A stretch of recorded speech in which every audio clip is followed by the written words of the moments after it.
Donc voilà, j'ai remis fait ici le petit bouton du trim parce il était pas en place quand j'ai démonté la radio, de ce que vous allez suivre après en bas. Donc là, elle est passée en mode 1 lorsque je l'allume. Voilà. Que par défaut, elle est en mode 2. Donc vous allez voir après de ce que j'ai fait pour faire la petite astuce pour la passer en mode 1. Voilà. Mais radio éteinte. On appuie ici toujours sur le bouton, le trim. J'allume la radio. Et là, je vais la passer en mode 2. Voilà. Et elle mémorise en fait. Elle mémorise le mode. C'est-à-dire là, quand je l'éteins et que je la rallume, je suis bien en mode 2. Voilà. Pour la passer en mode 1, là, si je l'éteins et que je la rallume, là, il ne se passe rien. Voilà. Donc, il faut que j'appuie ici, long, je reste appuyé, j'allume la radio et là, je bouge le stick à droite, monter, descendre. Voilà, elle bip, là, je relâche et là, je suis en mode 1. Quand j'éteins et que je rallume, ici, j'ai plus rien parce que je suis bien ici en mode 1. Voilà. Donc là, l'hélicoptère est allumé, il est en attente. Donc je vais le binder ma radio avec l'hélicoptère en mode 1. J'allume ma radio, là il clignote. Je mets le stick en haut, le stick en bas. Et là, il est OK. Et ça fait que là, en fait, voilà. J'ai bien ici le pas en mode 1. Pour initialiser les gyroscopes, je mets les deux sticks en bas à gauche. En même temps, ça bip. Voilà. Et là, il faut que l'hélicoptère soit à l'horizontale. Et là, les gyroscopes sont initialisés. Lorsque je vais appuyer ici, il démarre automatiquement. Lorsque j'appuie ici, il atterrit automatiquement. Pour le mettre en route, c'est les deux sticks en bas à gauche. Droite et gauche, en bas, droite et gauche. Et là, il démarre. Pour l'arrêter, soit je mets ici, gaz en bas. Voilà. Ou j'appuie ici. Donc, les deux sticks en bas, droite et gauche.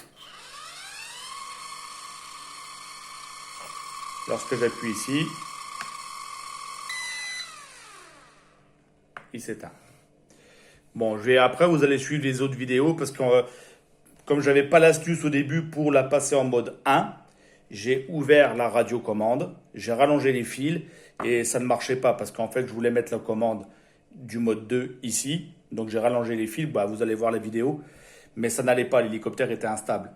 Donc, c'est pour ça qu'ici, après, quand j'ai remboîté, ça, c'était pas bien mis en fait. Mais là, ça y est, c'est mis. Là, il n'y a pas de souci, c'est mis. D'ailleurs, là, ça bip. Là aussi. Celui-ci aussi. Mais pas celui-ci. Je ne sais pas pourquoi. Peut-être en mode 1, il faut que je regarde en mode 2 ce que ça fait. Je vais le faire avec vous d'ailleurs. Donc ici, je suis en mode 1. Voilà. Ici, je n'ai pas de bip sur les curseurs là. Ici, je les ai. Voilà. Ici, je les ai aussi. Ici, je les ai aussi. En mode 1, je n'ai pas de bip sur les trims avant-arrière. Donc, je vais la passer en mode 2. Pour regarder, voir si je le bip ici et si je ne l'ai plus ici. Parce que là, je l'ai. Alors, pour passer en mode 2, je l'éteins. Je fais un appui long. J'allume ici. Je vais en haut, je vais en bas. Là, je suis passé en mode 2. Lorsque je rallume. Ici, je suis bien en mode 2. Et là, j'ai plus les bips. Que là, ici, je les ai. Là aussi. Là aussi. Ok. Oui, parce qu'en fait, là, c'est les trims pour avancer, reculer, pour les valider, en fait. Que quand je suis en mode 2, je ne peux pas mettre le trim de le monter ou de le descendre, donc il est désactivé. C'est ça qui se passe, en fait. Donc là, je vais la repasser en mode 1.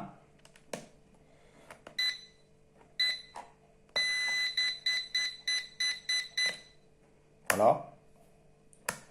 Effectivement, en mode 1, je ne peux pas mettre les gaz à un trim ni de le faire descendre. C'est pour ça, par contre, en mode 1, je peux donner un peu de trim à l'avant ou un peu de trim à l'arrière. Voilà, c'est pour ça que ça bip.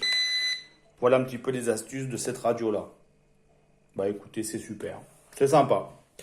Voilà comment le passer en mode 2 ou en mode 1 sur le EC145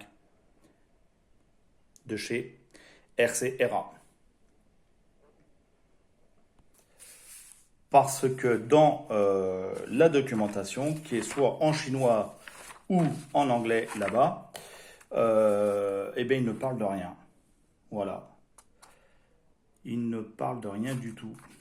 Il vous donne les fonctions, tout ça, et par défaut, il vous explique les fonctions qui sont en mode 2.